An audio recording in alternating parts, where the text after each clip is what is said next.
Assalamualaikum warahmatullahi wabarakatuh. Perkenalkan saya Sarul Saipudin dari kelas B Manajemen. NPM saya 101200896. Tujuan saya membuat video ini untuk evaluasi tugas semester mata kuliah Pendidikan Agama Islam tentang kematian. Adariyah dan kematian. Bagi umat Islam, membicarakan kematian sama pentingnya dengan menguraikan konsep tentang kehidupan. Kedua konsep ini tidak dapat berdiri sendiri. Mereka adalah kondisi yang saling berkaitan dan sebagai sebuah pasangan. Keduanya memiliki perbedaan mendasar. Dalam Al-Quran, kata al-maut atau mati digunakan sebanyak 50 kali dalam bentuk tunggal atau mufrad dan 6 kali dalam bentuk jamak. Sementara kata hayat atau hidup disebutkan sebanyak 76 kali. Penggunaan kata hayat tersebut sebanyak 68 kali. Dikaitkan dengan kata al-dunya. Dengan demikian, kehidupan sebagai lawan dari kematian dihubungkan secara langsung dengan konsep tentang dunia. Bahaya kematian. Kematian merupakan sebuah peristiwa yang pasti akan terjadi kepada setiap yang hidup. Dalam membicarakan konsep ini, Al-Quran seringkali mewancanakan gagasan secara kontemplatif. Di antaranya, katakanlah sesungguhnya kematian yang kamu lari daripadanya, maka sesungguhnya kematian itu akan menemui kamu.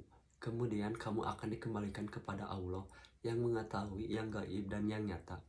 Lalu dia beritakan kepadamu apa yang telah kamu kerjakan. Quran Surat Al-Jumu'ah ayat 8. Mengingat mati. Imam Al-Ghazali dalam Ihya mengingatkan bahwa orang-orang yang paling sulit mengingatkan kematian biasanya terdiri dari mereka yang sangat gandrung dengan dunia dan memuja syahwatnya. Kecenderungan terhadap dunia semacam ini biasanya menyebabkan panjang angan-angan yang pada giliran selanjutnya memunculkan hijab atau penghalang antara dirinya dengan mengingat kematian. Kadang-kadang ia memandang jauh kematian karena ia berada dalam kondisi sehat. Tanpa ia sadari, kematian itu bisa sedemikian dekat dan berlangsung tiba-tiba.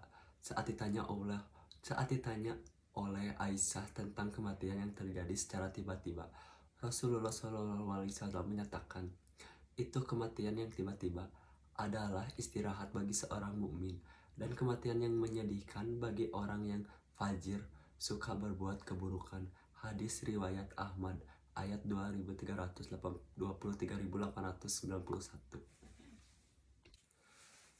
Dengan mengingat kematian, maka seorang mukmin akan mendapati dirinya berada dalam sejumlah kondisi menguntungkan. Di antaranya yang pertama, mengingat kematian termasuk ke dalam amalan yang dicontohkan oleh Nabi. Dengan mengamalkan itu dalam kehidupan sehari-hari, maka seseorang akan beroleh ganjaran dari Allah. Dan yang kedua, mengingat kematian akan membawa kekhusyuan dalam sholat dan mempertinggi kualitas ibadah-ibadah lainnya. Dan yang ketiga, mengingat kematian akan memotivasi manusia untuk mempersiapkan perjumpaannya dengan Allah. Ia akan berusaha untuk memperbanyak amaliyah kebaikan selama di dunia.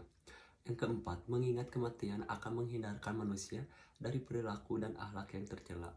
Dan yang kelima, mengingat kematian akan membawa manusia pada kehidupan yang berkualitas dan meninggalkan hal-hal yang sia-sia sebagaimana dinyatakan Rasulullah. Seandainya kalian banyak mengingat pemutus kenikmatan, niscaya kalian tidak banyak berbicara seperti ini. Perbanyaklah mengingat pemutus kenikmatan. Hadis riwayat Tirmidzi 2648. Selain itu masih banyak manfaat lain yang dapat diperoleh manusia dengan senantiasa mengingat kematian. Demikian pembahasan video yang bisa saya sampaikan tentang kematian. Mohon maaf bila banyak kekurangannya.